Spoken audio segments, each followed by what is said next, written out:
नमस्कार मित्रों, eleven classes के यूट्यूब प्लेटफॉर्म पे आपका बहुत बहुत स्वागत है। मेरा नाम विवेक है। बहुत ही चर्चा का विषय बना है कि ब्रिटेन से भारत ने नहीं, भारत के ही रिजर्व बैंक आरबीआई ने 100 टन सोना वापस मंगा लिया है। उससे एक चर्चाओं का बाजार गर्म है। हम जानेंगे उसकी पूरी कहानी। आरबीआई ने 100 टन गोल्ड ब्रिटेन से वापस लाया है। ब्रिटेन से 1 लाख किलो, 1 टन में 1000 किलो होता है, तो 100 टन में 1 लाख किलोग्राम हुआ। वही कह रहा है कि ब्रिटेन से 1 लाख किलो सोना वापस देश लाया गया। हालिया रिपोर्ट बताती है कि भारतीय रिजर्व बैंक ने ब्रिटेन से 100 टन से अधिक सोना अपने घरेलू भंडार में स्थानांतरित कर लिया है। साल 1991 जब देश को लग रहा था कि वित्तीय अस्थिरता आ जाएगी और वित्तीय आपातकाल लागू करना पड़ेगा, उस समय स्थानीय भंडार में पर्याप्त सोने में इसको जोड़ा गया था। रिपोर्ट के अनुसार आने वाले महीनों में इतनी ही मात्रा में सोना देश में आ सकता है। इसी साल मार्च के अंत तक आरबीआई के पास कुल 822 टन सोना था।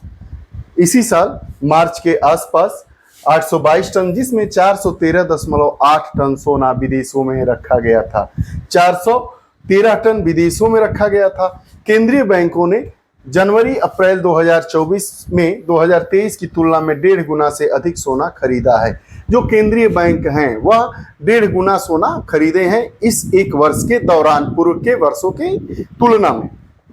आरबीआई ने यह कैसे किया? अब प्रश्न उठता है कि आरबीआई के द्वारा ब्रिटेन से 100 टन सोना कैसे वापस लाया गया। इस पर बात करते हैं। आरबीआई बैंकों का बैंक या भारत का reserve bank RBI reserve bank of India है, जिसका नेशनलाइजेशन 1935 में किया गया था।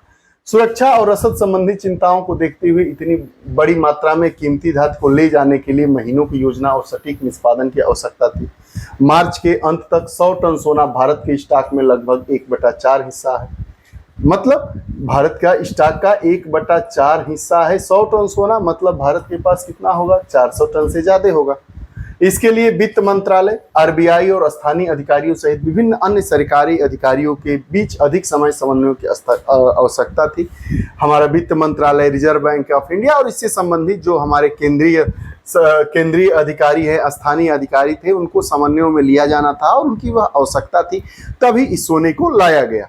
शुरुआत में आरबीआई ने देश में धातु लाने की सीमा शुल्क छूट प्राप्त की कि कोई भी धातु लाया जाए तो उसमें सीमा शुल्क में छूट प्राप्त किया गया था। उसके बाद ऐसा कदम उठाया गया था।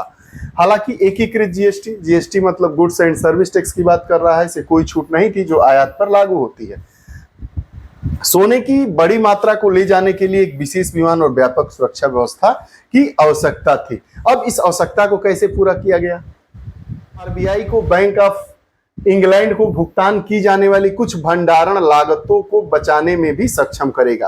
अब भारत का गोल्ड कनेक्शन ब्रिटेन से कैसा है, इसके बारे में आइए बात कर देते हैं। सोना लंबे समय से ज्यादातर भारतीयों के लिए भावनात्मक मुद्दा रहा है। अभी जो चुनाव का मौसम था उसमें प्रधानमंत्री ने कहा कि जब यह इंडिया की सरकार आएगी तो जो आपका मंगलसूत्र है वो भी ये लोग ले लेंगे। तो सोना जो है भावनाओं का प्रतीक है भारत में, खास तौर पर तब से जब चंद्रशेखर सरकार ने 1991 के भुगतान संतुलन संकट के दौरान कीमती धातुओं को गिरवी रख दिया था।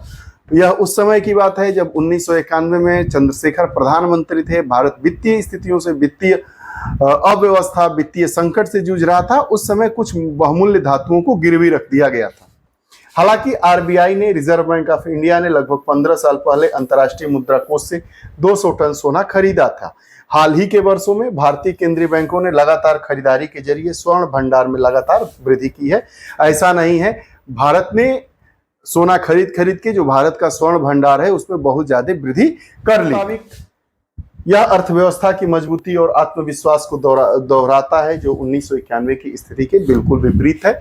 ऐसा कहा जा रहा था 1991 में प्रधानमंत्री चंद्रशेखर थे, उस समय भारत वित्तीय संकट से जूझ रहा था। ऐसा लग रहा था कि भारत में वित्तीय आपात की स्थिति आ जाएगी, जो अभी तक संयोगवश नहीं आई है। उस समय जो बहुमूल्य धातुएं थी उसको गिरवी रखा गया था, उसके बदले पैसा लिया गया था और अपनी वित्तीय व्यवस्था को सुधारने का काम किया गया था। भारत 1991 के बाद उदारीकरण, निजीकरण की जो नीति है उसके साथ आगे बढ़ा और उस नीतियों के कारण ही भारत की जो आर्थिक स्थिति है, जीडीपी ग्रोथ है या भारत का जो भी विकास हुआ है, उस नीतियों के भरोसे ही या उस नीतियों की सहायता के बदौलत ही वैसा हुआ है। भारत की स्थिति निश्चित तौर पर मजबूत हो रही है, इसलिए भारत ने पिछले वर्ष सोना खरीदा था, इस वर्ष भी 100 टन सोना ब्रिटेन से ले लिया है, जो कि हमारी आर्थिक मजबूती को भी संबल प्रदान कर रही है। कुछ लोगों का मानना है कि तृतीय विश्व युद्ध की स्थिति बनने वाली है, इसलिए बहरहाल ऐसा संकट कभी ना आए पूरे विश्व के ऊपर, लेकिन अगर ऐसी स्थिति बनती है तो अगर हमारे पास स्वर्ण भंडारण रहेगा तो हमारी वित्तीय स्थिरता को ज़्यादा स्थिर रख पाएगा। ये रही बात ब्रिटेन से 100 टन सोना मंगवाने के लिए लाए जाने के बाद जो आरबीआई के द्वारा ऐसा कदम उठाया गया है और हमारे यहाँ 100 टन से ज़्यादा सोना और आ गया है और जो हमारी भंडारण क्षमता है उसमें 100 टन सोने की वृद्धि हो गई है। ये रहा आज के चर्चाओं के दौर में यह हमारा मुद्दा। आपको हमारी कक्षाएं कैसी लगती हैं, कमेंट बॉक्स में अपने विचार जरूर दीजिएगा। अगर आप हमारे नए पाठक, नए दर्शक, नए मित्र हैं तो चैनल से जुड़े और मित्रों तक जोड़ें। पुनः नई कक्षा के साथ उपस्थित होंगे, तब तक के लिए बहुत बहुत धन्यवाद। नमस्कार।